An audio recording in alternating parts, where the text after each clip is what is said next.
Wayang orang Betawi adalah kesenian tradisional Betawi yang berasal dari pencampuran budaya Betawi, Sunda, dan Jawa.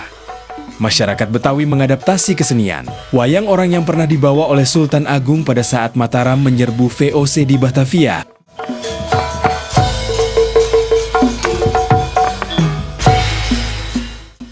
Dan peralatan musik yang membuat kesenian ini dapat disukai oleh masyarakat.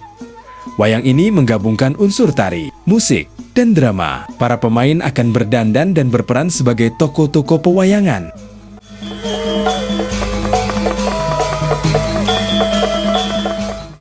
Kelestarian seni pertunjukan ini masih terjaga hangat di kawasan sejarah Kota Tua, tepatnya di Museum Wayang. Hari ini, panggung pertunjukan kembali bergema membawakan salah satu lakon legendaris, yaitu penculikan Dewi Sinta. Kami pun tak mau ketinggalan. Bersama rombongan, kami melangkah masuk ke area aula pertunjukan, mengambil posisi duduk paling nyaman, dan bersiap melihat keindahan seni di atas panggung.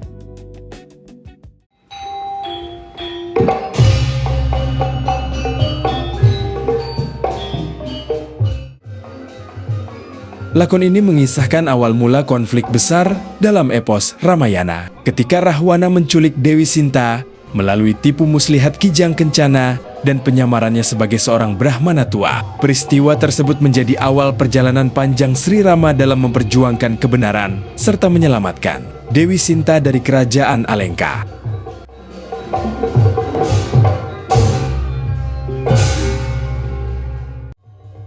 Di balik indahnya pertunjukan, ada sosok maestro yang mengendalikan alur cerita. Mari kita dengar langsung penuturan dari Ki Dalang mengenai keunikan wayang orang Betawi ini. Nama saya Ki Dalang Sentan Wijaya. Ki Dalang Sentan Wijaya. Wayang orang Betawi itu sebenarnya sama dengan halnya wayang orang Jawa, cuman yang membedakan itu hanya dialek dan logat cara sama mungkin dari iringan musik yang ada perbedaan. Sama saja ya, sama saja. Cuman yang lebih berbeda itu, yang lebih mencondong berbedanya itu cuman hanya di dialek sama musik ya, sama musik. Nah, kita lihat zaman sekarang ini kan karena memang zaman memang semakin pesat dan maju ya. Kita sebagai anak Indonesia dan anak muda, kalau misalkan kita tidak menjaga dan ketika warisan budaya kita sudah diambil orang, kita mau berbuat apa? Makanya mulai dari sekarang kita yang harus lestarikan dan harus kita jaga, karena kalau bukan kita siapa lagi, dan kalau bukan sekarang mau kapan lagi? Menurut saya seperti itu.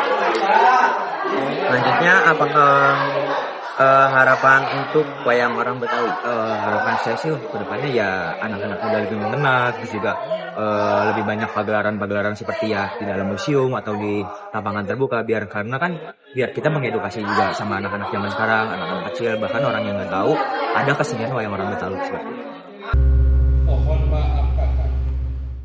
Tidak hanya dalang, penghayatan para pemeran di atas panggung juga jadi kunci utama.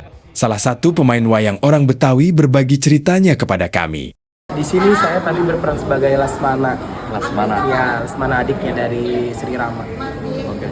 Nah, biasanya sebenarnya saya sih kurang tahu ya untuk jadwal pastinya. Tapi dari Museum Wayang itu sendiri sih mereka sudah punya jadwal, sudah punya schedule. Biasanya dari entah itu setiap bulan sekali atau setiap minggu sekali itu penampilan wayangnya beda-beda. Contohnya wayang orang, tadi kan wayang orang Betawi.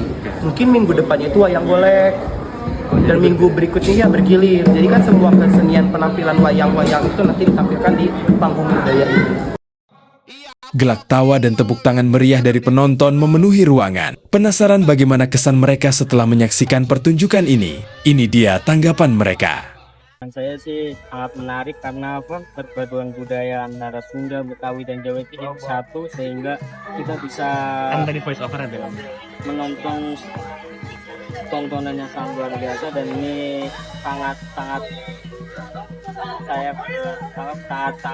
direkomendasikan untuk selalu kita budayakan biar anak cucu kita bisa melihat betapa kerennya budaya kita.